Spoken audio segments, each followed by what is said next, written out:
This episode is brought to you by our Patreon supporters. Become a patron today at patreon.com/into the portal.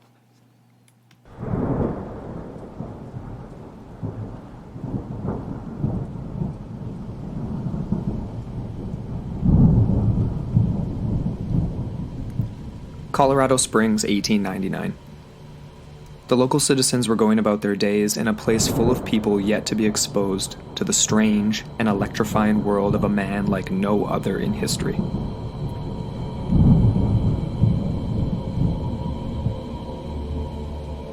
On the morning of May 15th, the local paper, the Evening Telegraph, read as follows.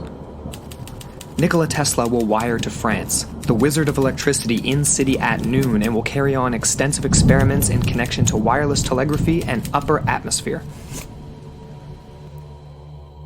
By this time, the war of the currents between Thomas Edison's DC and Nikola Tesla's AC had become an afterthought in the mind of Tesla. He was on to bigger and more powerful things. By 1899, Nikola Tesla had already established himself as both a genius and a madman in the eyes of his peers around the world. His ideas often carried with them an air of the impossible, of something far beyond science, into a realm of new energies and unfathomable possibilities. With Tesla, being dubbed a wizard was as accurate as one could describe such an esoteric man. Something the people of Colorado Springs would discover in quite an electrifying way. Through his work in Colorado Springs, Tesla had managed to produce his very own lightning, reaching as far away as 135 feet, with thunder being heard over 15 miles away. People walking along the street jumped and ran in fear as sparks would appear bouncing between their feet. A nearby stable gate broke loose and sent horses running from their stalls, terrified at the electric shocks being felt through their metal shoes. Needless to say, Tesla quickly wore out his welcome in Colorado Springs. Although he would only last in Colorado for a short 6 months, and his work would be temporarily cut short, Tesla would always continue on with his research. Work that was often kept secret from the outside world, sometimes making claims about his inventions without actually providing evidence. Despite this, his credentials as an inventor led him to be watched intensely by the US government, and other states as well, waiting to see if indeed Nikola Tesla was on the verge of something incredible, something powerful. And on his death in January 1943, his files and notes were quickly seized by government officials. The question is, did they find it all? Indeed, the life of Nikola Tesla was characterized by his strange and esoteric ideas. His work has led him to be associated with numerous conspiracy theories and bizarre events. From the possibility of contact with extraterrestrials, to inventing a functional particle beam, otherwise dubbed the death ray. Tesla is truly a man of a million myths. Join us on Into the Portal as we team up with a Dash of Science podcast for a look into an especially strange man and the myths that follow him. Nikola Tesla.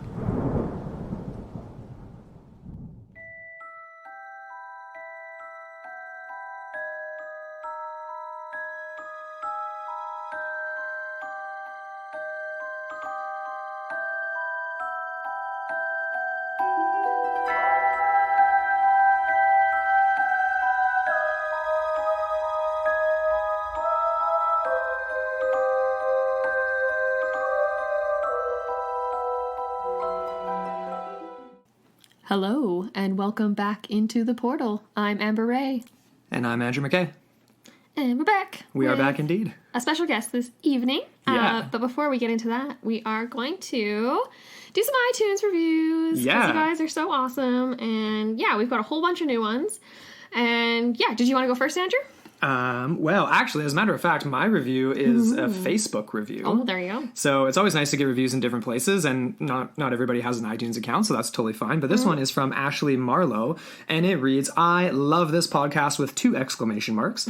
It is a mix of history, paranormal, and theories. If you like aliens, shipwrecks, airplane disappearances, and humanoid sightings, then oh boy, this is the one for you.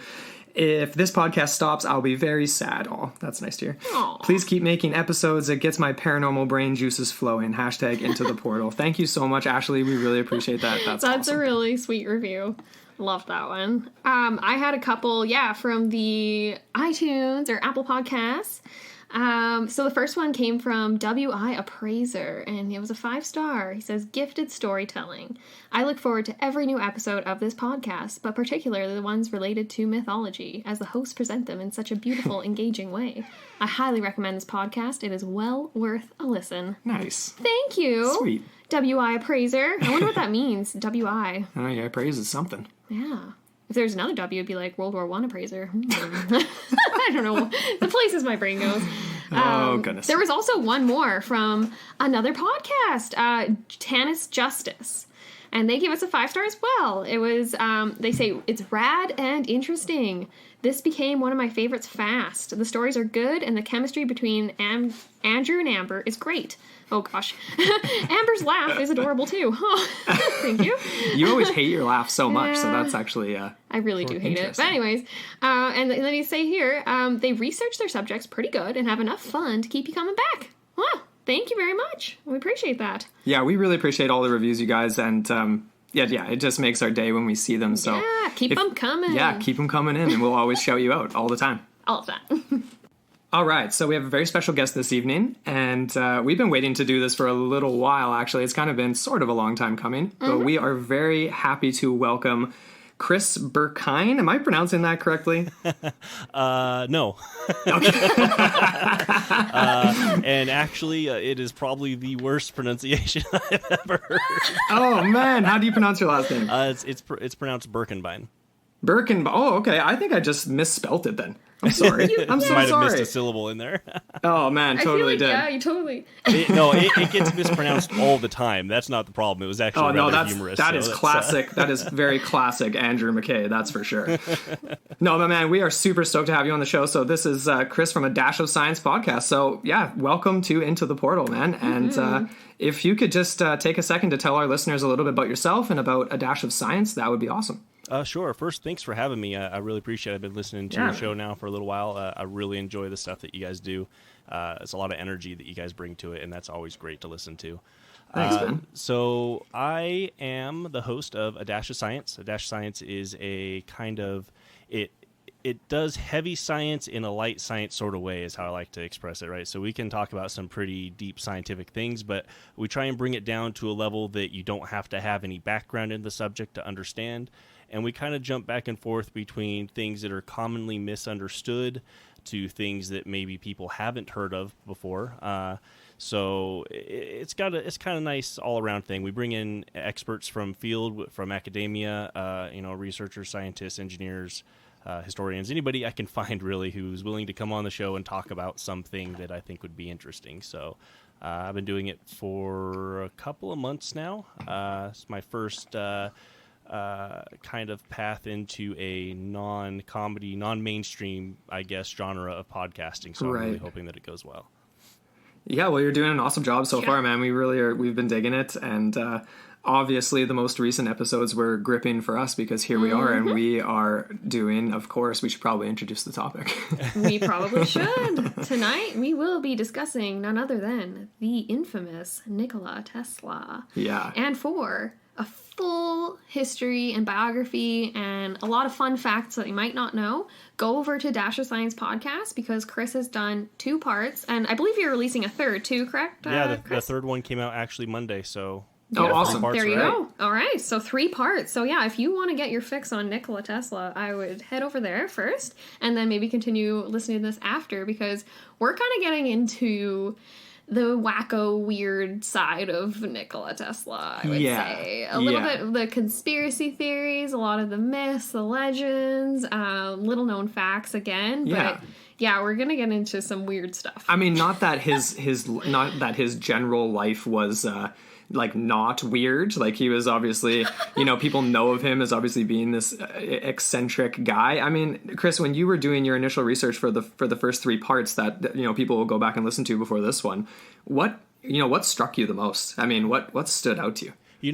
I knew a lot about Tesla to begin with. Obviously, that's why I wanted to do it. But even in my research to get kind of a full, in-depth kind of view of him, I learned so much about him. And honestly, the most amazing thing I think that I found out about him, or that intrigued me the most, is kind of it's a little mundane considering everything else that, you know, there is about him, but it's essentially his change in personality from the time that he was a kid until the time that he died. I mean, he was very an interesting character. I would place him as a Sheldon-like character from Big Bang Theory when he was a child.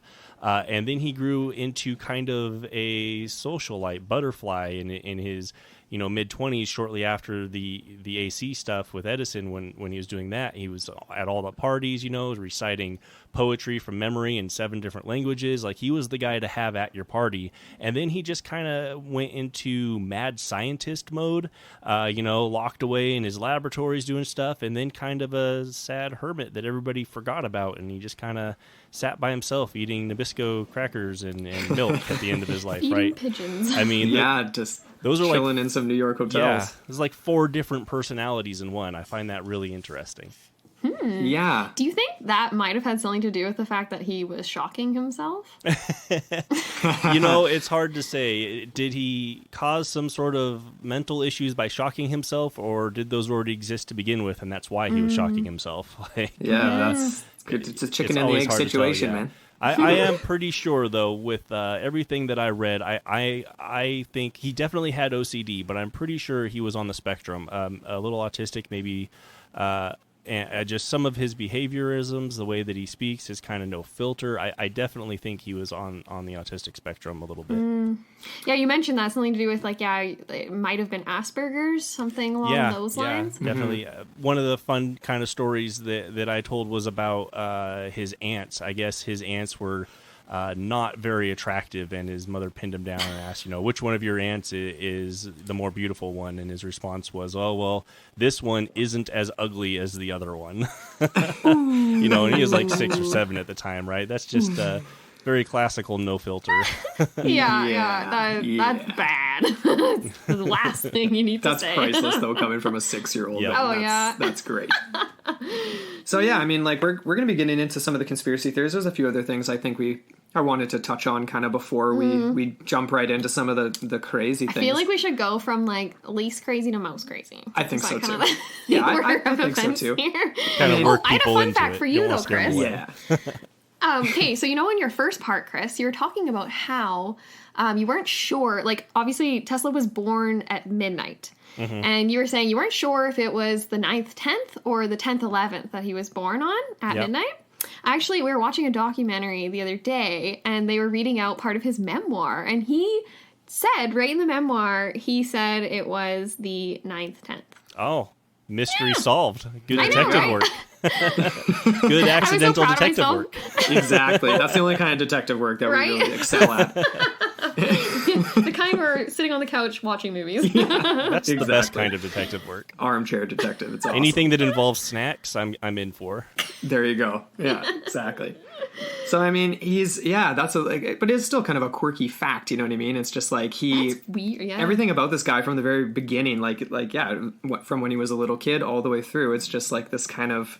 It's very prodigal. Yeah, almost. I feel like if you think about it, he kind of had the same start as Daenerys from Game of Thrones, right? Only he kind of went more tragic than she. I don't know. Not that her life wasn't tragic, but you know, the Stormborn, child of the storm, lightning storms, everything, and being like the father of electricity almost with Edison. Like it's interesting. Of course, we got to keep in mind though that almost everything we know about his life comes from his own works and his own writings. So you know, how much of that is fictional? Got to take it. Yeah, it is.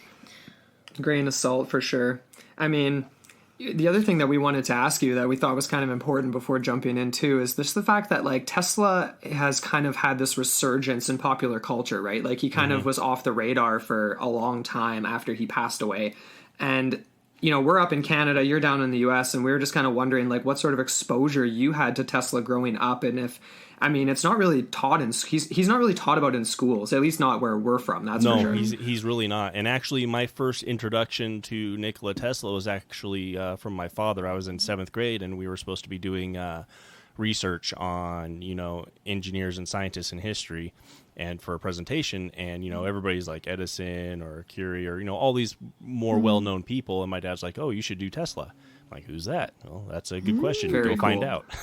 Yeah. So I mean, that was my introduction. Like, you don't really hear anything. You're right, because he doesn't get taught, and it's really sad. I mean, in my podcast I go through all the actual factual stuff on all that stuff, but so we all kind of know about like the Tesla ball, right, and the Tesla coil are pretty much the two things that most people know what they are. They don't know what they're for, other than playing with. Right. For those out there who are listening that don't know what the Tesla coil is, could you just try to give a brief explanation of what that is? Sure. Well, there's kind of two things. There's a Tesla ball and the Tesla coil. The Tesla ball, if you think of the thing that they sell at the store that's got the glass ball and you see the electricity in it and you put your hands on it and the electricity kind of touches your finger, that's the Tesla ball. The Tesla coil is essentially a very large device that's got a kind of dome or a toroid at the top, donut shape, that's got electricity that's shooting off of it. That's what it looks like. And a lot of people, you'll see it in like Chris Angel or I think David Blaine. They'll do it. They'll go out there with the chain link or the Faraday cage around them and have lightning pass through them and kind of do that thing. That's a Tesla coil. So that's what they look like, and that's what you mostly see them in popular culture. If you're asking what they're really for, mostly at this point it's educational tools, but it's actually part of a transmitter for wireless radio. Is part of the wireless revolution back in the pre-1920s. Very cool. Yeah, it's kind of crazy that he was. I mean, the whole thing with Marconi and the invention of radio. I mean, we're like, again, for those listening, I mean, if you want to get the real history on Tesla, go back and listen to the first 3 parts on Dash of Science, because this is all about the madness and the craziness. It's funny though. It's like most people that we talk to, like that aren't necessarily into the same stuff that we are. It's like everybody just knows Tesla from Elon Musk. Right. And or the prestige, and they don't know if it's a real person or not, or how much of it's real. I actually got that question when I told somebody I was doing a 3-part. Well, it's actually usually 2-part. So my 3 halves of my 2-part on Tesla. Like, you can do 2 hours on the Tesla vehicle. I'm like, oh no.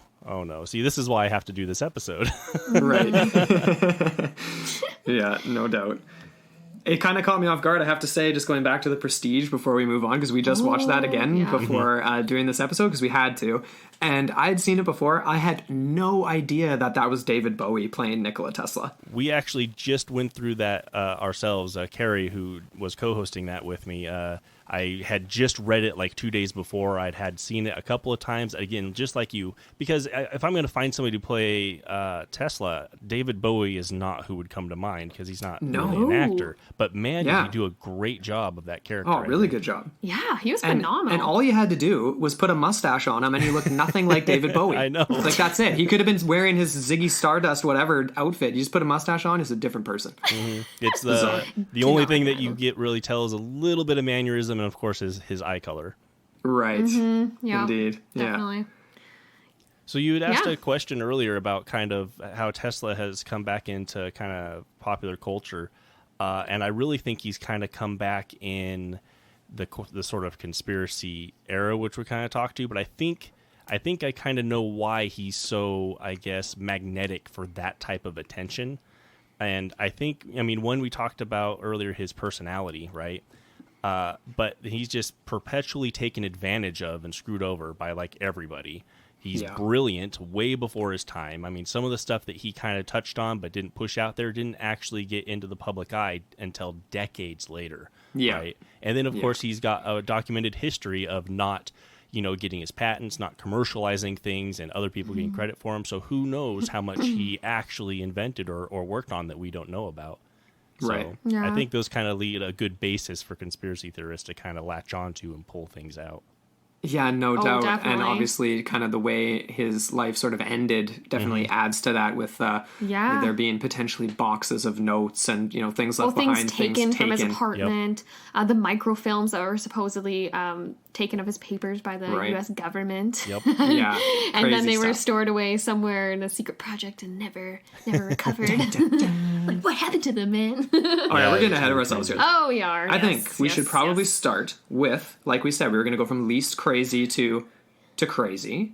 Although you could argue that this is kind of a crazy idea, at least from a capitalist perspective, which is probably why his funding got cut, and that was his world wireless system. And so we wanted to start off talking about that because the premise itself, I suppose, isn't all that crazy in terms of what he was working on. It's just the idea of providing this wireless energy and harnessing the power of the earth. Can you we're going to talk about it, but can you intro that a little bit for us, Chris? Sure. So the idea of the world wireless system is essentially that you build a giant Tesla coil transmitter on top of the earth in one location, and you're creating these standing waves, terrestrial standing waves that he discovered in Colorado Springs, and you're forcing them into the earth. It kind of, if you think of it like you're pumping air into a ball, that air pressure is felt equally on the entire surface of that ball. So too was his thinking that you could feel that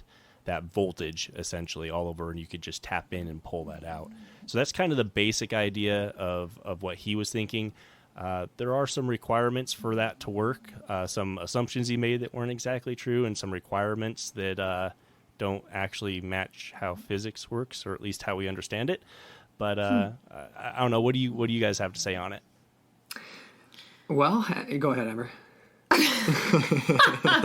just take that. Oh, you looked like you were about to say something there. No, I was just thinking about that, and just the idea of, like you said, Andrew, how his funding got cut because essentially he was coming up with this idea in a capitalist society. Yeah. So therefore, doesn't really match. And obviously, if you're not funding yourself, kind of hard to find those people. Yeah, and it's going to be tough. Even if you could pull it off, it's going to be tough to monetize something that's, there's obviously different things state to state or whatever, and you're all of a sudden going to be providing potentially. I mean, exactly. It never really went further in terms of there being concept. like, how would you actually tap into this power if you could actually create you would it? need some sort of receivers on the Right.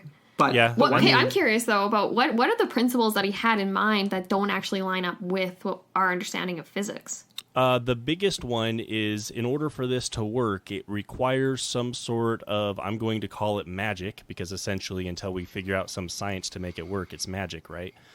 Some sort of magic wave that was capable of traveling faster than light. He called them Tesla waves. Not arrogant at all, right? But essentially these things would build up to be faster than the speed of light, and then they'd come back down. Well, right now, as the physics as we understand it, you can't surpass the speed of light, right? There's some people have ideas like tachyons that might exist at speeds above the speed of light. We've never proven that those exist. We have no reason to think that they do, but we do know that you can't slow down or speed up past the speed of light. So that's essentially, it requires something that currently can't exist in our understanding of physics. Right. Yeah, that's very Sorry, interesting. did I burst your bubble? No, not at all. No, definitely not. No, I'm just, if anything, that just intrigues me further because we've come across quite a few ideas that definitely, dive into that sort of magical realm that we've referred to, or even just more of a philosophical realm. I definitely came across some sort of Eastern philosophy, those sorts of ideas that Tesla kind of started to incorporate into his sort of vernacular later on. Right. But again, like when we came across this idea and the world wireless concept and this sort of notion that Tesla had that basically energy is everywhere and that we just have to tap into it, just have to harness it. And the idea that there is some sort of centrality to it. And the idea, like, it all of it very much reminded me of Ed Leeds-Skeldon. I'm not sure how familiar you are, Chris, with Ed and Coral Very Castle. little. I mean, I know Very, who he very is. little. I know some of his ideas with perpetual motion and stuff like that, but that's about it. Right. So well, kinda, it definitely struck us. Like we did an episode with Chris Cogswell and the Mad Scientist podcast with him and Marie, and he took a real hard scientist stance on Ed and his ideas on the flywheel and stuff. But when we were looking at this, I mean, it definitely was a lot of crossover. The idea that he was trying to, tap into the Earth's magnetic grid and try to harness energies of the Earth. There were also rumors that he had actually met Nikola Tesla.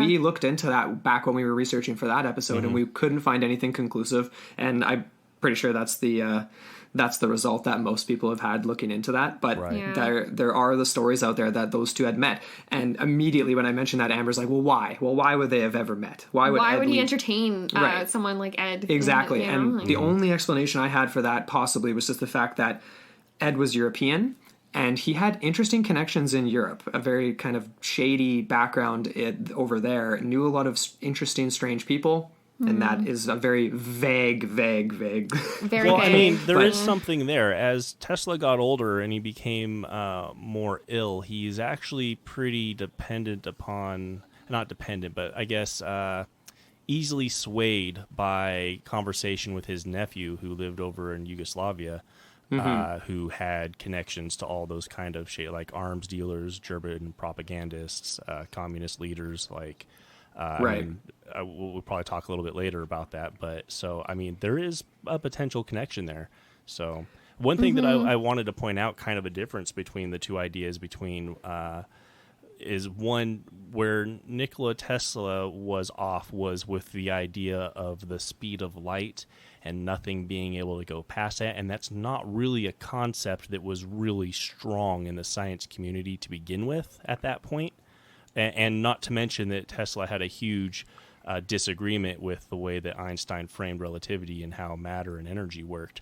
Whereas on the other side, with perpetual motion and that sort of stuff, you have like conservation of energy and matter that, I mean, the best you can have in a system because of that is how much you put in. But we know, and we knew well at that time, that you lose stuff through heat, through, various other types of radiant energy.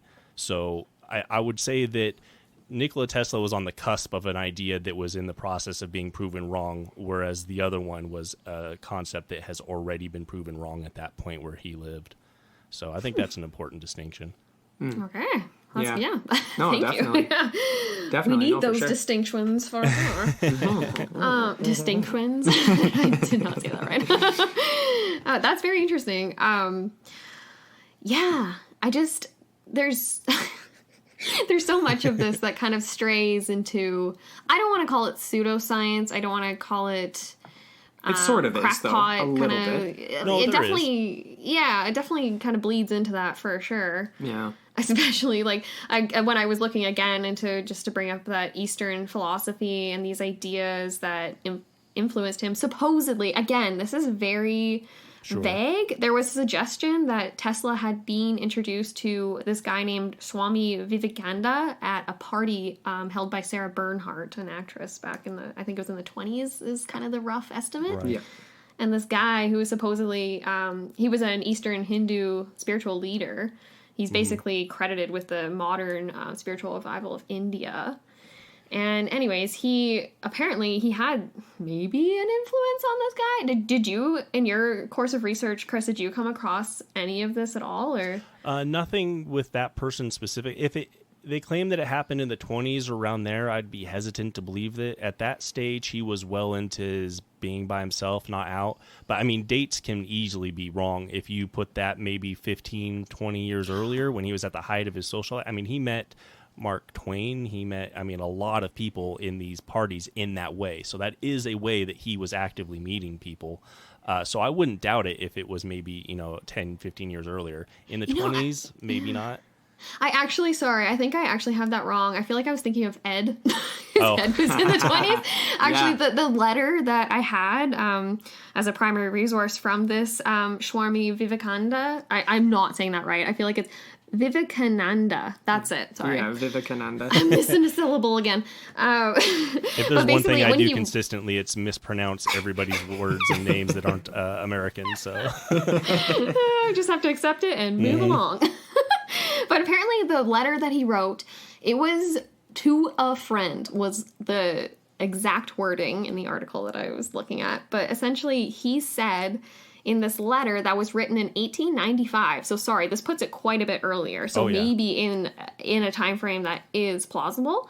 And he was talking about how he had come across this figure and how he was going to meet him, because he actually did I think it was a 3-year tour of America, this Schwarmy guy, in order to sort of spread his Eastern philosophy and views and stuff, popularize them a little bit. And so this was 1895. He wrote a letter to a friend saying that he was determined to go and meet Nikola Tesla because he had heard that Tesla was able to, oh my gosh, what was the exact wording? He was able to reduce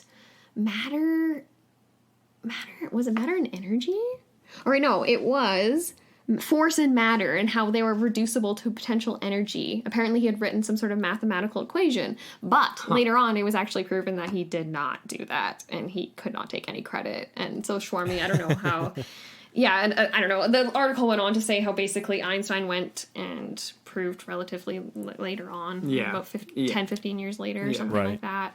Well, so the timeline there definitely matches up. In 95, he went to Colorado Springs in 99. So in 95, he's already done, I believe, the Chicago's World Fair. He's won the Battle of the Currents. He's probably in the midst of doing Niagara Falls. So he's in that time frame where he's really popular and he's going to these parties. So that part... matches up. I do kind of get the feeling like even now you'll get people that have a religious or spiritual, maybe is a better word to put it.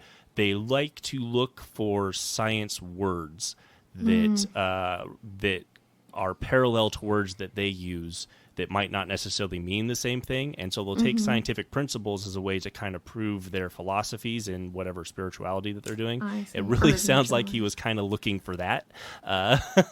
Maybe he wasn't. I don't know. But yeah, a little bit. It sounds like that a little bit. The thing that struck me with this was that there's so many quotes from Tesla that are, it makes him come across that he was operating on a metaphysical level. He was always talking about how he could basically tap back into the dreams he had in the past and remember them so vividly that he could recreate what he had seen and stuff like that. It was almost like he had what I guess maybe he wouldn't describe it like this, but like access to a third eye, something along those lines, which is a very sort of Eastern philosophy. And then, the one quote we have down here below is like from Tesla in relation to Vivekananda, everything is spinning. Everything is energy. Everywhere is energy. Everywhere is energy, which is just sort of a weird phrasing. Everywhere is energy. Well, I mean, that is a true statement. I mean, especially since we now take relativity and what Einstein, the equation E equals mc squared, right? The fact that you can convert between mass and energy means that essentially everything is energy. So, I mean, that is right. It's not it's not wrong. No, it's not wrong. It's just that it's just conceptually when I hear everywhere is energy. Okay, well, where it necessarily is Tesla conceptualizing when he was trying to harness energy. Well, you know what I mean? He was all about like the ionosphere. He was all about just tapping into or he even had ideas about like how, oh my gosh, not like antimatter, but he had ideas about like ether. And he actually supposedly he started using Sanskrit words such as like akasha and prana, which kind of loosely translate as energy and mass. So that kind of instantly clued in as soon as you said, Chris, like these Eastern leaders and more philosophical types of people will try and latch on to scientific notions and words as a way to sort of maybe help legitimize or make mainstream their views and things like that. So that's interesting because it's almost like a reverse, right? Where Tesla may have been influenced more so by these views than vice versa or something like that. He's like a weird in-between space, I feel like. Well, there's kind of two parts to this. So first of all, I really think that you can come and look at things that he's written and things that he said, and you can very easily plop metaphysics on top of it. I mean, obviously, you just demonstrated how easy that is, like he had a third eye. But one thing I would point to on why I don't think that he viewed it that way is when he was a kid, he really talked a lot about his ability to visualize, right? Of seeing these objects and being able to manipulate with them with his mind. And he had a theory that this was an actual physical, mechanical thing going on in his brain, that he could develop a device to basically plug in and project those images on a wall. He didn't see them as magic or mystic, and he actually very deliberately said, I don't think these are these things. I think there's a science reason. And he spent a long time trying to develop that kind of in the background, and that's one of those things that obviously never never came to be. Yeah, which is so unfortunate. Yeah, that'd be really cool. Maybe. No I doubt. don't know. Might be scary. Yeah, no kidding. Just a little bit. A little scary, yeah. Well, even his idea that this energy that is supposedly populating the air, these electrons and whatever you want, I don't know how you want to visualize it or think about it, but there was this one idea that if you tap into that right frequency, you can do anything. You can split a building, you can split the earth. And that Right. was like, that to me obviously lends itself to a lot of these sort of, Crazy more... conspiracy. Well, he theories. did do a Yeah. lot of oscillation tests and stuff in his lab in New York, and there's actually a story that he tells you might have come across it about causing a mini localized earthquake we from did. his lab, right? I couldn't find any actual reference to that anywhere else, but stuff related to his memoirs or his biographies and stuff.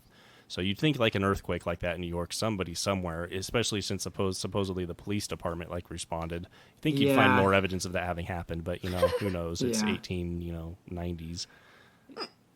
I went through the newspaper archives in New York from that era a little bit online, but I mean, there's just so much to sift through. And of course, you type in Tesla and a specific date, Right. and there's a lot that comes up, but I couldn't find anything on the earthquake or any of the real kind of juicy conspiracy stuff. It was mostly just kind of the articles you'd expect to be Right. published for sure. But yeah. Whereabouts are we here? I guess we're migrating I'm kind of towards moving into the HAARP, yeah, to be honest, because like HAARP, yep. that kind of comes into like it's definitely related to what we've been talking about with the idea of harnessing energies of the atmosphere, ionosphere. Maybe Chris, you can give a little bit of background into HAARP. Oh, absolutely. So HAARP Yeah. is the high frequency active aerial Oriole, how do you pronounce that? Research program. Aerial, the lights, the northern lights, those things. right. Auroral, there we go. Active Auroral Research Program. You thought I was just going to read that without any issues, didn't you? Just set you up to fail, man. HAARP is a legitimate thing, and it was a legitimate secret program, legitimately run by multiple government agencies, and the DoD, and of course DARPA, which is the sweet candy topping for all conspiracy theorists, right? If you say the word DARPA, instantly their eyes just flash and the tinfoil hats come out.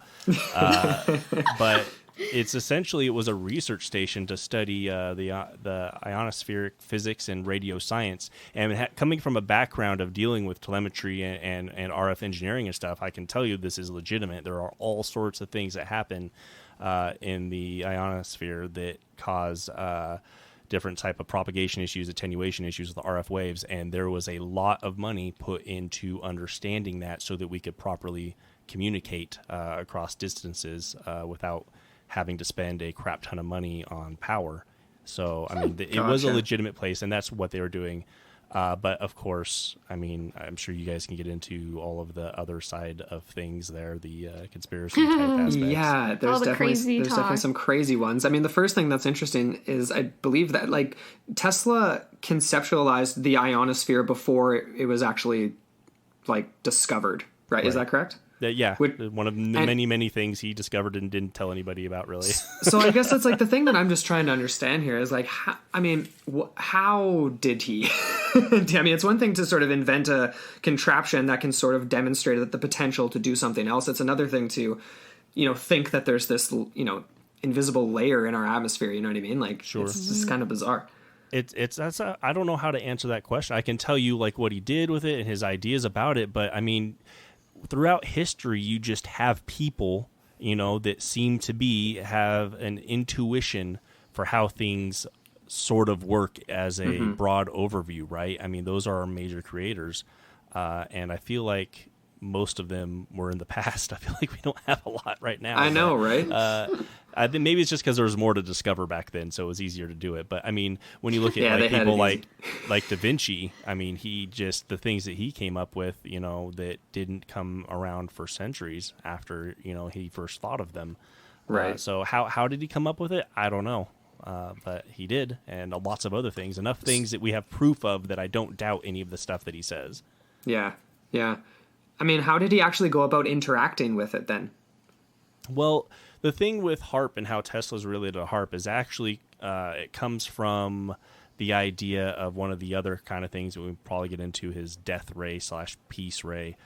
People were pretty sure that of the items that were confiscated after his death was this working death ray, and also one that they potentially stole from the Nazis. There's like, you know how conspiracy theories are, they kind of get interwoven. So essentially the idea was that they were using that as a way to control the weather, cause natural disasters, shoot down airplanes, you name it. There's even mind control theories that have come out of there. I mean, and the idea that hums are created that have all sorts of nefarious functions and things like that. It's very interesting how in depth some people got. Even like the idea, that you can cause like earthquakes and stuff like that. For me, I was like, what about plate tectonics? I feel like that's like I can tell you, if you want to start causing earthquakes, you're probably going to have a far easier time shooting waves into the ground than into the ionosphere. Before we get too far into this too, just for our listeners at home, could you like briefly define what ionosphere is? Right, that's probably a good idea. Yeah. So essentially, it's the atmosphere is split into different layers, predominantly by temperature and what's going on in that area. So as you go up in the atmosphere, your temperature decreases, right? And then at some point, your temperature actually starts to increase. And it decreases again, and it just has to do with. You put me on the spot. I don't have the exact definition. Oh, that's okay. No worries. That's kind of the general idea. You've got different. They kind of split them in by the way that things interact within the atmosphere, and the biggest way to do it is by pressure and temperature to tell the difference between the layers. Okay, I'm trying to like briefly jog my memory. I feel like it goes. Is the biosphere, is that the atmosphere and ionosphere together, or is the biosphere the bottom layer and then it goes atmosphere and then ionosphere? I feel like there's like layerings going on, but I could be totally wrong. So, the biosphere isn't really it's not a atmospheric term per se in the same way that the troposphere and the ionosphere and the metosphere are. Troposphere, that's the one I was forgetting.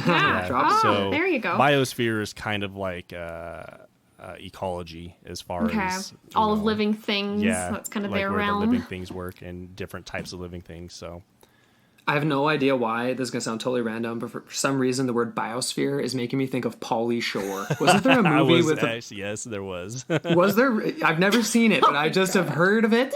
That's a thing. Yeah, it's a real thing. And next week's episode. It was a cute movie at the time. It did not hold well. Well, I'm not surprised. Let's be honest. Yeah, it's Pauly Shore. Pauly Shore doesn't hold well. No Academy Awards for poor Pauly, I don't think. Yeah. Anyways, but sorry, that was so. Okay, so we just got a little off track. Well, not off track. We're on the track. We're somewhere along the way there. I mean, so we're making our own atmosphere a little bit. Yeah. This is okay. Like I don't even know when. When did these start originating? It probably would have been obviously after Tesla's death. I'm assuming. Well, Project HAARP only began in the 1990s, right? Right. So this is a fairly recent. Yeah, it seems like such a long time after the fact. Well, there's actually a reason for that, and I don't know if it's going to be jumping ahead, but I can talk to that if you'd like. Go for it. So we can kind of talk. We can jump into the whole issue with the files, right? The secret files that seem to be the basis for pretty much every Tesla conspiracy theory to ever exist. So what happened is he died, obviously, and the government legitimately came in and legitimately took his crap. And they did it under the Alien Consolidation or Foreign Alien Consolidation Act, something along those lines. Something but essentially, like that. Sounds familiar. This was a legitimate thing that existed during World War I and World War II, and its purpose was to hold any patents, any land, anything at all that could be of value to the United States that was held by enemies of the state or allies of enemies of the state. So why this seems so weird to people is that Tesla had been a citizen for 30 or 40 years at this point of the United States. People didn't understand. What people don't understand is that there was a legitimate reason for the government to do this, right? He had been soliciting the U.S. government about weapons of mass destruction. And when they turned him down, he was soliciting allied European countries. And he was making claims of, death rays. And he had his nephew who was really tight in with these arms dealers and these communist leaders who convinced Tesla to write a letter to the leader of the Communist Party in that area in support of a reunification of what was it? I don't know, two of the lands over there, essentially. So, and then he met with, like, the exiled king of Yugoslavia in New York. Like, they had reason to watch him and to fear that if he had something, it might actually fall into the hands of the Axis. That part was real. So they took his stuff, and essentially they looked over it to make sure that there wasn't anything really there. And then they mostly just dealt with who the proper person was to give it to. That is the majority of what they ended up doing with that material, because lots of people wanted it. And so they sent it, had everybody look over it and make sure there wasn't anything they could use for it. And essentially they gave it all back, but maybe a handful of things that could possibly be dangerous. And it's over in a, where is it? I can't remember the name of the country, but essentially a museum for Tesla. And that happened in Yugoslavia. It's not Yugoslavian. Serbia. Is it It's Serbia? Belgrade, Yeah. I think. Oh. Yeah, Museum Belgrade. of Belgrade. And that kind of happened in that time frame. And then also there was another museum here, I think in the States, as late as 98, I believe it was, that had a bunch of his stuff. And they actually weren't making enough money, so they closed down. And they were closed for a couple of weeks. And when the people came back to reclaim the stuff, all of that stuff was gone. And that happened in the late 90s also. But, Really? I mean, when you read into that, it is very obvious that one of the people that were running that museum went back and took their crap. They broke in and took the stuff. And, Yeah. I mean, it's only been, 20 years since then? I wouldn't admit to having that stuff right now. Keep that in the closet, till you're really totally. old, or pass it down to your kids or whatever, to where you're not going to get in trouble for it. I'm willing to bet in probably 15 years that stuff will show up out of somebody's, estate sale or something. Totally. Well, and the thing yeah. is, too, is who's to say how much more could show up that, wasn't necessarily the stuff seized from the American government. We Exactly. watched, we watched a documentary and a few other things where it was basically talking about how he moved, I think it was 4 different hotels. Like, there was the Regis, there was the... who knows? The Astoria. There was Astoria, a yeah. bunch. And he left boxes of his papers and journals as Right. security for his lack of payment, because he was basically he's like, I'll come back and pay when I can. Right, and Never when did. when he didn't, they would get rid of it. A lot of You this know? stuff was picked up by the government. It was already in storage. So the FBI had an actual dossier on him for these legitimate reasons. But, it is almost 100% declassified right now. You can go read it. It's interesting, but it's not mysterious.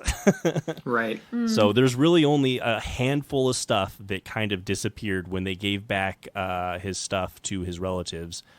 In Belgrade and Yugoslavia. So there's people act like his entire wealth of knowledge is gone. There's a handful of stuff. We know the government had it, and we know they didn't give it back. Right. That's about it. There's some there's a few things we came across in regards to his nephew that before he passed away, that they were obviously in contact and he was being monitored, but that there was a possibility that he had transcribed things or had passed things along to his nephew, before any of his assets had been seized or anything like that. Of course we don't know. There's no way for us to know. I mean, I think it's totally plausible. If he was feeling in his old age, maybe, he has a half decent relationship with his nephew. He's kind of getting a little bit senile and maybe a little bit paranoid, potentially. I don't know. Well, the interesting, another sort of counter argument to that is the fact that his nephew, after Tesla's death, his nephew, who was, a Yugoslavian official of some sort, he raced down to his uncle's apartment in order to sort of claim these papers and claim his work, and it had already been ransacked and everything. So I don't know. I feel like he wouldn't have been in as big of a rush if he already had what he wanted, so to speak, and then he was making all these claims. Well, I mean, maybe only or maybe it's a cover. part of what he wanted, right? It's hard to tell. I think his nephew was legitimately either a quote-unquote bad guy as far as the states were concerned at that time, or at least in direct contact with bad guys. So I don't think that that's too much. But the only thing that makes me kind of hesitant on that is because that is kind of, it ties into a basis of one of the really big and in my eyes ridiculous conspiracy theories in relation to his death and Nazis. I don't know if you guys came across that one. No. Ooh, we need to get into that. Yeah, we might as well. Let's do it. All right. So essentially, there's a conspiracy theory that's actually a rather recent one comparatively to the rest of them, that Tesla didn't actually die of natural causes. He was murdered by Nazis. Okay. And so this, there's a guy, of course, who has a YouTube video to help you understand how he's right. I'm sure check it's that out. just great. It all starts with a man who has an ex-girlfriend who has a dad who used to be an SS commando who was living in the U.S. under the protection of the CIA, specifically the Skarzeni, I think was his name. Again, a thing I can't pronounce. He is a known person that people look into, but first off the bat this is about 20 years after that spy was supposedly had died in Spain from cancer. So first of all, there's one conspiracy in this, and then he claimed to have heard a full confession, the guy that's telling the story, from this man about how he suffocated Tesla after tricking him into revealing all of his secrets, and then they took a lot of his goods and files and directly delivered it to Adolf Hitler. So there's conspiracy 2. Who is also, as of the late 90s, still alive as a rancher in Montana. Plausible. Well, there you Yes. go. Yeah. Oh my goodness. That's actually, I don't even know where to start with that one. Right? Yeah, neither do I. Like, you are just slowly digging the credibility hole. Yeah, no kidding. It starts off like, I could believe that, but... Do you remember the channel on YouTube that was on? I don't, but I'm sure if you just Google Nazis killed Tesla, it will come up. Yeah. I'm thinking it definitely sounds like a channel that we've kind of come across a few times, and we did watch a Tesla doc, I say that in big air quotes, from this channel called Universe Inside You. Mm-hmm. And very interesting. They use the computer generated female voice to kind of tell the whole story, which I'm thinking what do you have to hide? What's your actual voice? Are you mute or something? Anyways, whatever. But yeah, no, they were talking about how, again, diving into some crazy stuff, making a lot of unsubstantiated claims, I would say, because we never came across that in any other articles or anything. But there was this one story that was particularly revealing, and it goes back to the Tesla papers, and it actually happens to be a Men in Black incident, which was very, very curious. What was his name again? I think his name was Afri. The guy. And I'm not sure what his exact circumstance was. I think he was some sort of property or storage maintenance owner or something, and he had supposedly a box or a couple boxes of Tesla's papers. Yeah. Things like that. And the story goes that this guy was just way too busy for about 20 years, so he put the papers in storage. And then when he went back to them 20 years later, they were badly mildewed and moldy and starting to fade and all this stuff, and he was like, oh my goodness, having a personal crisis, and he sat down to basically do his life's work and translate these papers, or not translate, sorry, just transcribe what was left of them. Exactly. And it took him quite a number of years. I feel like it was at least a 10 to 15 year time frame, but the video was kind of vague, so who knows. And basically what they were implying was that this man was in the midst of discovering Tesla's biggest secrets, and he was uncovering all this really awesome philosophy and all these things that could basically answer the world's problems. Do you remember any off the top of your head, Andrew? It kind of escapes me now, but again, a lot of this high in the sky kind of notions, things to do with free energy and all that kind of stuff. And then he got... he put out a call, right? That was it? He put out an ad or something, or some sort of internet so what thing. It was originally... Or no, it wasn't internet, because it was in the 70s, This was 78. 80s, yeah. It was 78. Okay. He put out... He phoned around and put out just he tried to contact people who may also have similar papers. So he tried to get a hold of people in Europe, supposedly, things like that. I think the story went originally he looked at the papers. He thought he was looking at science fiction. He didn't realize who Tesla was, supposedly in the story, and then put it away, and then figured it out years later. So realize anyway, what he he's had. trying to find more pieces to the puzzle, and of course, somebody else catches wind of this, and sure enough, he gets a knock on his door from 3 strange men with all wearing the exact same black suit, black hats, with very awkwardly tanned skin as if they had fake bronzer on, speaking all about the monotone, same, all about the same height Yeah. and weight. Obviously demanding they're wearing the papers. Exactly. But the weird part was that he was actually on the phone moments before talking about the papers with someone, an anonymous person. Right. And then as he's on the phone dies, and then he gets a knock at the door, goes to answer the door. The men are already inside his house. Yeah.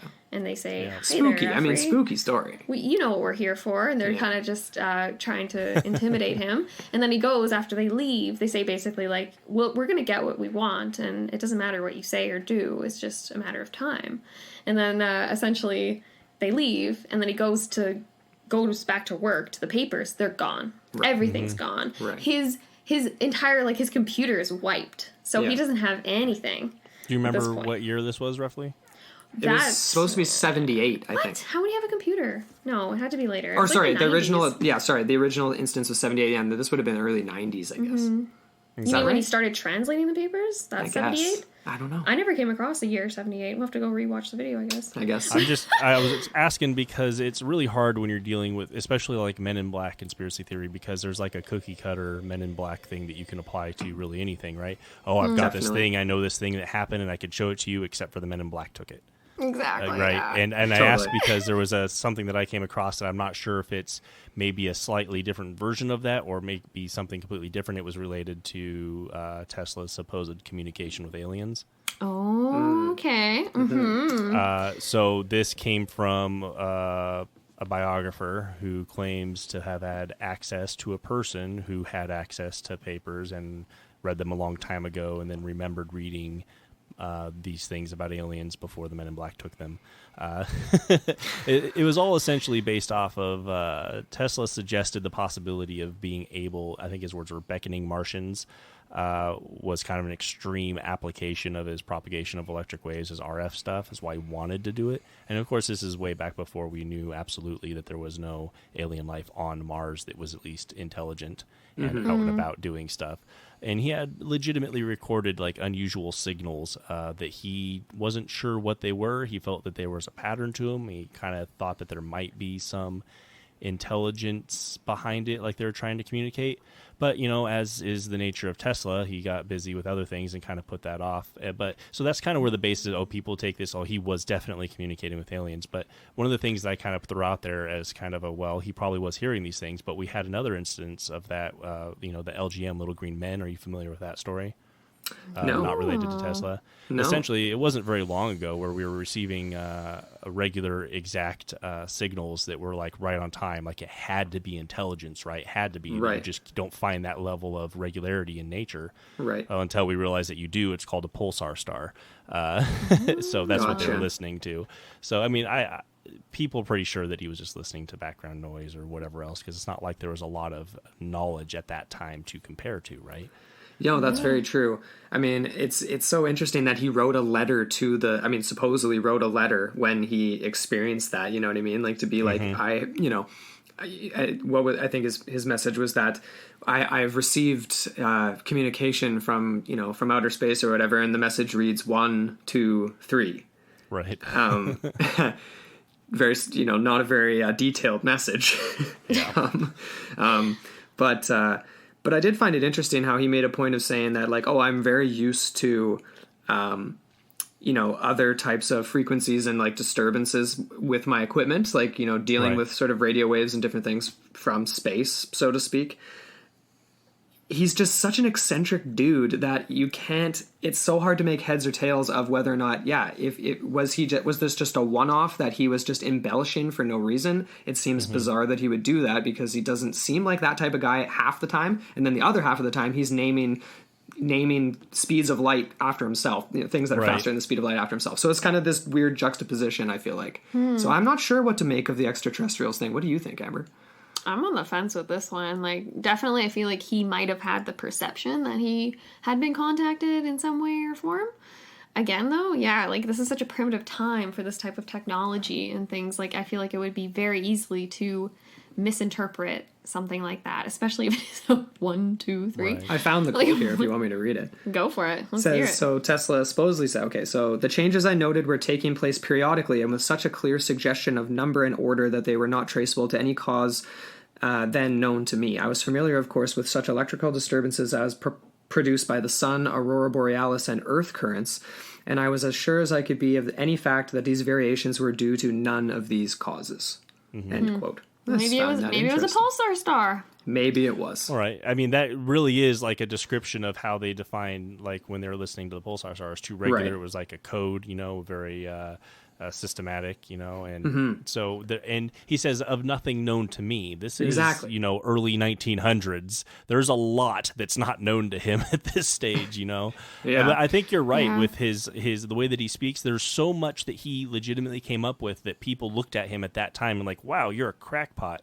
And then he made it work, or then he put it away and somebody else made it work in 10 or 20 or 100 years. I mean, he predicted smartphones. Like, he predicted them to the T. So, Did he? No way. oh yeah, he made a Wow. big a quote or a prediction about how eventually we would have transmitters or transceivers that were lightweight, about the size of a watch, that you could use to listen live to any concert or important event going on anywhere in the world.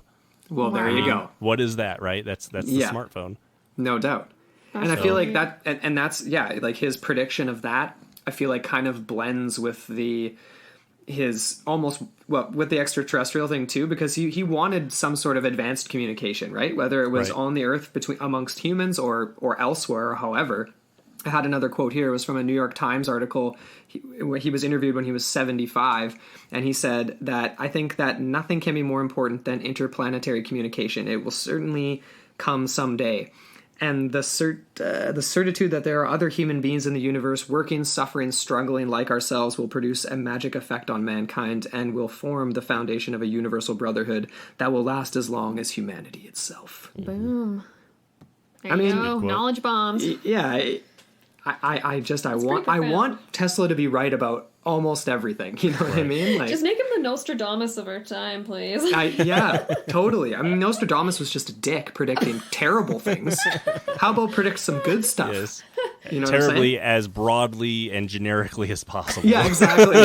There's going to be a flood sometime in the next 300 years. Two entities are going to fight over Yeah. a thing.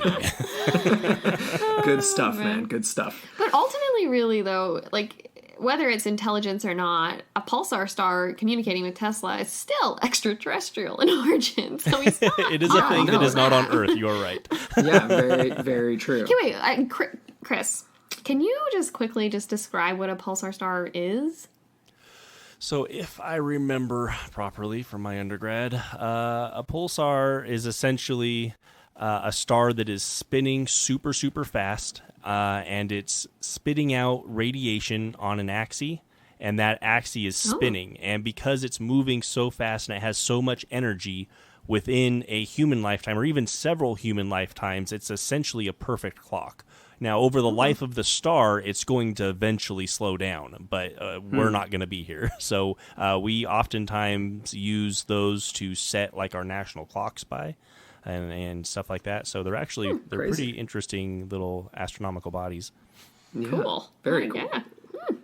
So I'm going to bring us back a tiny bit here because we've kind of been jumping all over, and just I'm out of necessity because talking about all this stuff, we're you're going to dip your toes into death rays and all this stuff, right?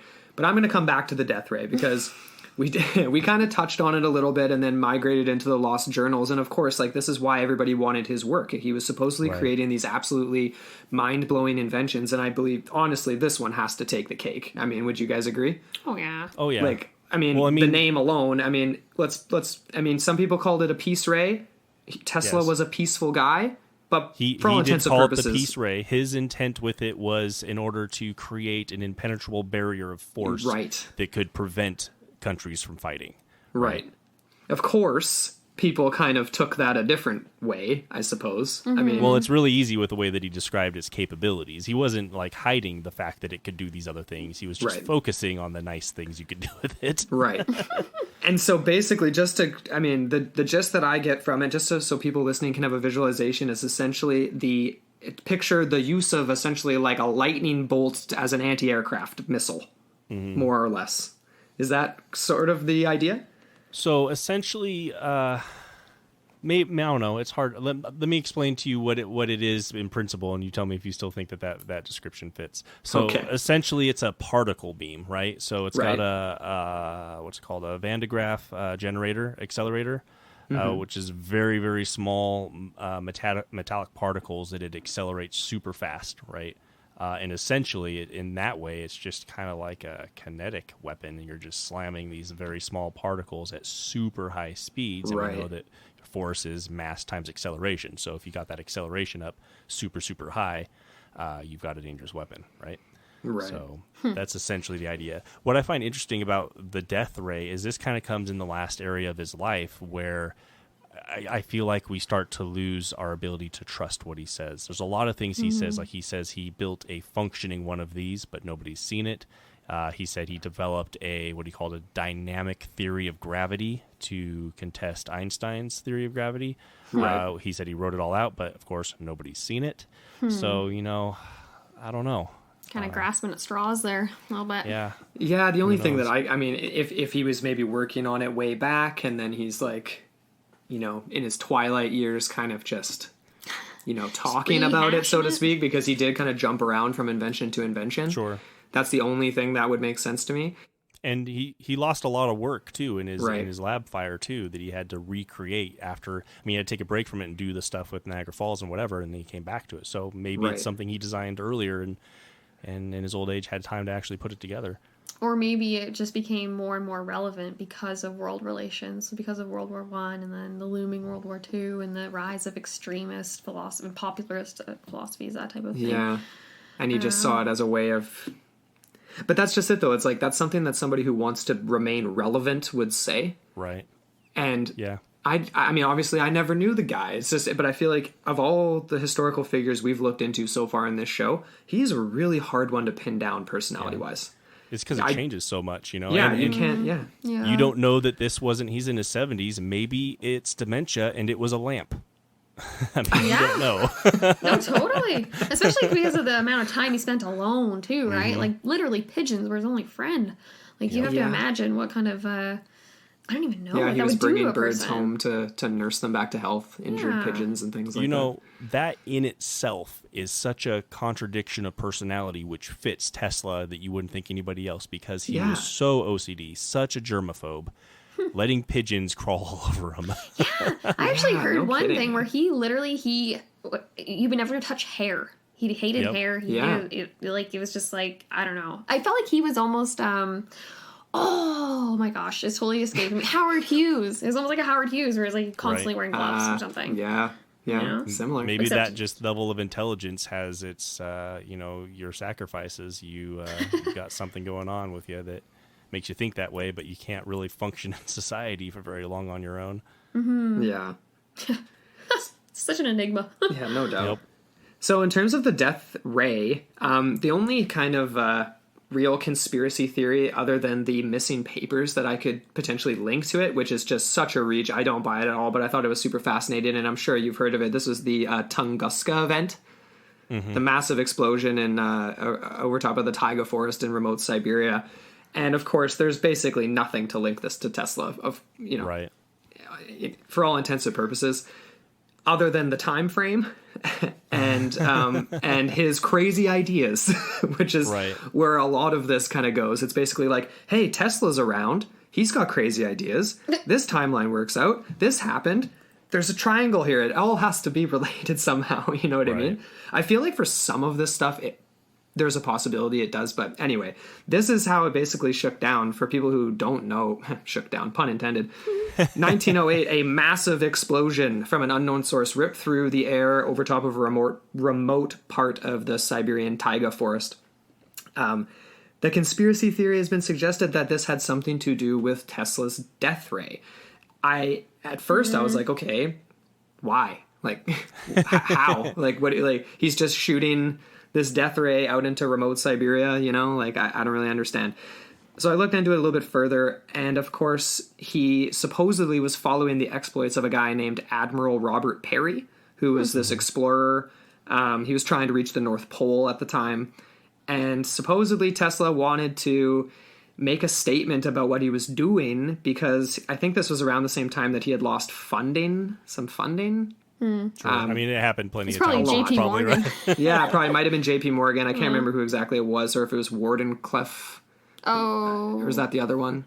Or no, what was the power company called again? It was... I can't remember. we're a bunch Anyway, of dummies. he was supposedly following the exploits of this dude, though, and he made some remarks, supposedly cryptic remarks, that he wanted to basically show him what he could do. That he could basically, anyway. He wanted to... Oh, like a display of some sort? Yeah, he wanted to show? display, yeah. And so supposedly this just went drastically wrong. He wanted to send a pulse of his death ray over the North Pole, and clearly, if didn't have control, ended up crossing over the North Pole, over to the other side on a different continent, and Yeah. The thing that doesn't make sense about this to me was I feel like it had to have been so much more powerful. Like you're saying, like, oh, he didn't have control over it, he didn't have this and that. But like the Tunguska event had such a unique what do you even call it? Like a blow pattern, the way that the explosion pattern, and the way that the trees in the very center of the explosion were standing, and then everything else was just like blown out in like a radius around it. pretty much. And they were kind of saying that in order for that to happen, you would have to have a massive object of some sort, not mass, an object of some size, considerable size, explode in the air to create that sort of effect.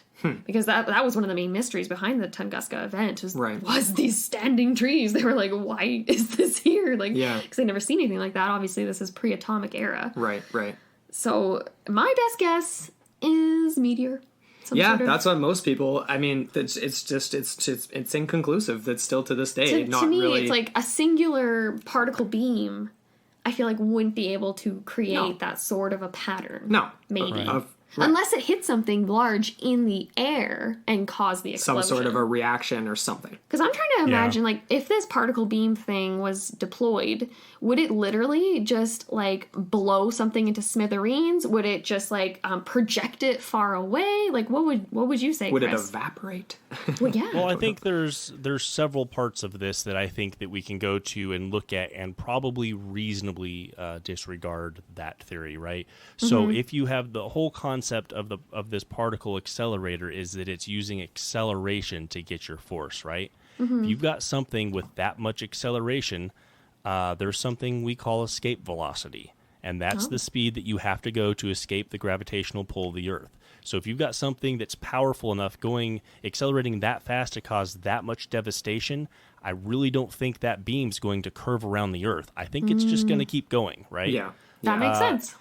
And the other side of it is I think what happens with that event is I think the mystery surrounding it that existed when it happened kind of propagates forward through history faster and broader than the actual factual explanations for it. So when you see that, we know from other examples that we have, even just in Russia a few years ago, that meteorites explode in air a lot of the times when they have trapped vapors inside and they heat that fast. We know that happens. And if you are exploding in air like that, you have force that's going directly down that would probably knock some branches off of trees, but it's not going to knock them down. And then everything else is a spherical direction from that explosion point that's going to push outwards and knock all those trees. So taking what we know today, that is very, I mean, we can't say we know for a fact because nobody alive today was there to witness it, but we can say it looks just like other instances we know where that occurred. Right. And I can tell you from my master's program where we talked about meteorites and asteroids, it is taught as a factual thing that was a meteorite air explosion. Okay. So, I mean, for whatever that's worth, I guess. No, totally. No, that's really, that's fascinating though. The idea that the gas inside of an object coming from space will just, at a certain point, it would have to be so perfect, the timing, eh? It's, it's right about to strike and explodes. Well, Sure. what year was that but when there was that modern Russian example? It was just like a couple of years ago, wasn't it? I want to say it was 2013. Yeah, maybe? I was going to say that too. I feel like that's right. But if that particular object was slightly larger, you wouldn't have an issue of people going to the hospital because glass broke. You would have major destruction in that area. Just a few, like 1 extra kiloton of meteorite there, and it would have been a devastation. That's insane. So it's probably super lucky that like the Tunguska explosion happened in such a remote area. Yep. That's pretty incredible. Imagine if it happened over New York City or something, or like anywhere. Then Tesla definitely would have been blamed for it. Oh yeah, I think there'd probably be more to link him to it then. Yeah. Yeah, that's a fascinating one though. That's too funny. Yeah, no, that one was like so far out there. Like it really was. I didn't buy it at all, but it's just it was an interesting. That's so funny. Well, when you look slipped it back right on in the there. past, right, it's easy to connect dots when you're looking in Absolutely. hindsight. So Absolutely. Yeah. Yeah, for sure. So I feel like we're sort of coming down to the end here. We've gone through a lot of the crazy stuff. I definitely feel like Chris, is there anything we haven't touched on that you came across in your research? Well, there was a couple of stuff that I kind of put down that because we kind of were originally going to go from non-crazy to crazy. So I was kind of mentioned some of the crazy ideas that he legitimately had, but either didn't continue with or didn't build or use it for other things. One of them was the intercontinental tube from Europe to America. He wanted to build a tube from Europe to America, and I think at the end he was like, "Oh yeah, and we can totally use it to like deliver mail and stuff." But I think it was totally just, "Can I do this?" So he literally wanted to have like a tube, like from Futurama, Or like Jetson style? get just sucked going through the around, water. like- Yeah. It's not a bad idea. I think That's what he cool. was looking for a reason to use, because at the time he was developing his bladeless turbine, and I think he was looking for like a function for that. So I was like, oh, what if we put a tube in the water and pressurize it and send packages back and forth? Yeah, that's totally it. Packages. So nothing came of that, though. No. I mean, as far as I know, we don't have one. So No, I mean, you see it in the mail rooms now. That's Right. it. Just the shoot. why Yeah. is my package wet? Yeah. But I think the other cool one that obviously didn't get built was the giant ring around the Earth. I'm Right. not really sure how this came about. I've read that he was using it to develop the mathematics for his rotating magnetic fields for his AC generator. But essentially, he had this idea that you get your scaffolding, you build up, and you build a ring around the Earth, and you tear down the scaffolding, and then this ring will just float there, spinning with the Earth. And then, crazy. just like the other one, he's like, oh, and we can totally use that for high-speed transport or something. Oh, But interesting. just That reminds crazy me, ideas. Was he trying to recreate what he saw in space? Maybe like with other. I don't know. What's the planet? Is it Jupiter that has all the rings? Yeah, Jupiter. Well, no, not Jupiter. It's Saturn. Saturn. Sorry. You made me say yes for a second. I'm like, wait, no, that's not Jupiter. What are you saying? Whoopsies. You said it with such confidence. Yeah, we're That's not. cool. I like that. It's so funny because we were actually just watching Interstellar last night. Yeah. And so there was a lot of that kind of crazy. It was pretty out there. Hey, like I feel like they're trying to demonstrate string theory to a certain extent. Maybe. Yeah. I don't even- Have you seen that, Chris? Oh, yeah. And actually, interesting note, it's done by the same guy who does Prestige. Yes. Yeah. That's actually why we rented it. Totally. Yeah. Oh man. But yeah, he ends up sort of in the fifth dimension in that movie, and I feel like There's a lot of time warping, a lot I mean, hey, let's go back to the Prestige here for a second, because Tesla in that movie, basically, they're sort of displaying some of the inventions that we've talked about and stuff like that. And there's the scene where they introduce him and he walks through the electricity, cool. right? He walks through his It was a Tesla ball. Or Tesla bowl? Coil. Was it a bowl or? It's not He had a bowl. ball. Yeah. Yeah, exactly. And but it ends up being a replicator in the Right. movie, replicating matter. They're duplicating Hugh Jackman. I mean, was that a conspiracy theory from the past that we didn't come across? Because we were watching that and basically being like, "Huh, I thought this was going to be a teleporter." I think that's artistic license, and I know Yeah, I'd that say. movie comes from a book, which I haven't read, so I'm not sure how much of that came from the book. So Oh. I I see. didn't know there was a book. It just seems so obscure that it was like it wasn't just a teleporter. You Right. know what I mean? It's like the trick is supposed to be going from one place to another. Sure. And there's our conspiracy theories that, I mean, we haven't really touched on them because they were sort of just even more fringe than the death ray and these types of ones that we thought were awesome. But that he was working on those types of things, that not directly, but indirectly, like through his experiments, he'd sort of stumbled across these ideas that, hey, okay, this is what matter is, and maybe we can break it down and transport it somewhere else. Right.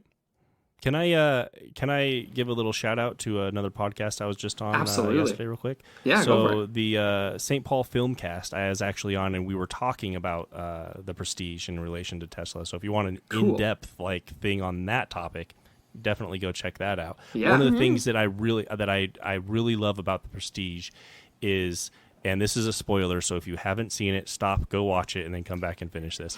But is this movie, at the end of the day, is really about this simple trick where this man was using a double like everybody said he was to begin with, right? But in Hugh Jackman's character's flight to figure out how it worked, we find something magical and amazing that he develops to try and duplicate this thing that ended up just being a double. So I thought that was kind of an amazing piece to that movie. That is really fascinating. Yeah. I I hated the end of that movie. I was siding with Hugh Jackman's character the entire time, and I was like, "Are you kidding me? He doesn't get his last laugh. He's freaking." Yep. Anyway, I'm not going to spoil the whole. But it's an old movie. Turned When did into that a come movie out? It was review like show here. 2006 or something. But Yeah, something if you like haven't that. seen it by now, come on. Like, Yeah, come on. What Yeah, are you no doing? spoilers anymore. 2006. So, I mean, ultimately, at the end of the day here, guys, I mean, what we'll start with you, Chris. I mean, what stands out to you as, I'll phrase it this way. What stands out to you as maybe, I know you're the more scientific, rational mind, but what stands out to you as potentially maybe one of the things that we've talked about today, or something having to do with Tesla that you think has potential in reality? Well, it's hard because Tesla was really great at creating things before his time. I mean, I talked about, I think before, that, many of his things that he kind of played around with and put aside, somebody else came 10, 20, 30, 50 years later and won a Nobel Prize for, right? So he has this ability to just see these things that should be ridiculous to him at this stage. So I think there's probably some merits to, his death ray, first of all. I mean, that the physics behind that I don't think are impossible, maybe a toned down version. Right. We have particle accelerators. We have that. We smash particles all the time. Can you put that into a small compartmentalized gun form? Maybe someday in the future. I think that's probably, honestly, of the things that are conspiracy laced, I think that's probably got the most merit to it. Yeah, I think I would tend to agree. Mm-hmm. I mean, what do you think, Amber? Oh, what was the question again? Well, we can change the question too, because you and I aren't really the science background, but I mean, I don't know, what stood out to you the most? Like, what did you find most fascinating? And I just liked, I don't know, I liked how he had all these weird sort of esoteric ideas about energy and about all these things, like how, we've covered it all in this, but for me, just the concepts of energy and how energy is everywhere. Energy and matter are almost like interchangeable to a certain degree, and that the idea that humans themselves can act as conductors of energy and as generators and all this kind of stuff. And we saw the visual example in The Prestige where he hands Hugh Jackman's character the big light bulb and then goes to grab his hand, and then the light bulb lights up right away. He's like, I don't know. I thought that was it's fascinating. Honestly, I'm going to be doing a little more research into Eastern philosophies. Things like that. Maybe we'll do a follow-up. Perhaps. We'll do a little bonus follow-up or something. I don't know. Might do some more digging into the whole maybe alleged connections between him and Ed Leeds Scaldin. I love all that fringe stuff. So Yeah, totally. that definitely stood out to me. It was, Cool. Yeah, what about you, Andrew? I mean, for me, that the thing that stood out the most in researching at the very beginning was obviously the death ray, and I think I have to tend to agree with you, Chris. Like, it's the only thing for me not having a science background that I can kind of wrap my head around, like where I'm like, okay, based on what you've said and what we've looked at, it's like that kind of makes sense. But ultimately, the thing that fascinates me with Tesla the most is the missing papers. I'm not a I'm not a conspiracy theorist type person. Like we're obviously we read a lot of conspiracy. We indulge, but like our show, we haven't really. This is kind of the first episode where we really discussed sort of conspiracy theories per se, although we're just sort of jumping around on a whole bunch of them and stuff. But we're not preaching gospel or anything. We're just presenting them. Yeah, exactly. Out of interest's sake. I want there to be more papers out there. I believe, right? Like, who's got them? If you got them in your family, locked in a closet somewhere in your basement, I think that's totally likely. It's like anything. It's like anything, right? It's like we've made a few American Pickers references on this show, and it has nothing to do with Tesla, but it's totally like that. It's like somebody will be cleaning out their house, and you find a frickin', you find a Pablo Picasso painting in your attic in Iowa. You know what I mean? Like, it happens. Yeah, and it could be out there. I just really want it to happen. There's kind of a tie-in with the Prestige. In the Prestige, they talk about magic, and they say you come in there and you know it's an illusion, but until you know how it's done, your mind just goes wild. You come up with all these things that makes you believe, and when you actually find out how it's done, it's a disappointment. It's so pedestrian. And I feel like as long as there's just one Tesla paper potentially out there, anything can be on it. Yeah, totally. Love it. I'm like a kid on Christmas morning right now. I actually feel that. I honestly feel that way just thinking about it. Because he's got this big smile on his face right now. Because it's like, it's just, it's exciting to think, right? It is. I just picture it just locked in some, like, not just in a U.S., like, whatever, some secured archive, but potentially not just in the Tesla Museum over there in Belgrade, but... Right. 50 feet underground, that museum, in a secured facility. Something else going on? I don't know. Right. Anyways. This has been a fun conversation. This has been really fun. Yeah, this has been awesome. We will definitely have to do another episode with you, Chris. Yes. Oh, absolutely. I had a blast. Before we kind of wrap things up here, can you just let our listeners know, like, where they can reach you and where to find you and all that jazz? Oh, absolutely. So I am in all of the places. You can check me out on Twitter at physicistchris, dashofscience.com, facebook.com/dashofscience, and chris at dashofscience.com. So if you've got questions, you want to check out the show, you can go to any of those places and you can find me. Beautiful. Awesome. And of course, go back and check out those first 3 parts all about Nikola Tesla. Yeah. Because there's a lot of really cool stuff. Like, I probably listened to the first 2 at least probably like 2-3 times, just to kind of get a good sense of the man. Yeah, we were leaning on them for sure. Oh, for sure. It's a gold mine for great. It's entertaining there's so too. much to say, and I had to fight to push it into. I originally wanted 2 parts, and I did, as I joke, 3 halves, and I could have done a 4th one easily. There's so much interest to that guy, and I kind of want to just real quick. Well, never mind, I don't have it with me, but there is a book that's called Tesla, the Wizard of Electrical Current, I believe it is. Okay. But read that book. It is an amazing book. It's put together well. It's got great illustrations and very cool. And drawings. So neat. Definitely going to check that out. Yeah, definitely. Okay, well, we have to do a follow-up now. Ooh. We've got a book to check in. We've got a book to look at. We've got... What else were we going to look at? We got stuff to look at. Oh, we've got tons. We're going to... We'll be coming. All right, well, where can everybody find us? They can reach us on all of our socials. So we are on our Instagram at Into the Portal Podcast. We've got Twitter at Into the Portal 1, and my handle is AmberRay1992. As well, our Facebook group, we've got just Into the Portal Podcast. Search that up, and you'll find us. We've got a forum going as well. It's pretty active. It's lots of fun. Yeah, it's super fun. Lots of people. We like to throw it out there, like as far as like suggestions, theories, just lots of fun stuff. So if you're into that and you want to come and interact, we would love to have you. Yeah, absolutely. And as always, you can always reach us at intotheportalmailbox@gmail.com as well. And if you have any thoughts on this show, reach out to us on there or join the Facebook group, and you can let us know what you think of this episode or any other episodes. And we're actually kind of doing a little bit of a call out for ideas for not just next week's episode, but just episodes in general. So feel free to leave us your ideas. Yes, please, listeners. Give us some submissions. We want to hear from you. So once again, thank you so much for listening to this episode on the strangeness of Nikola Tesla. And thanks again to Chris, and we will be back next week. On Into the Portal.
is a podcast from the Podfix Network.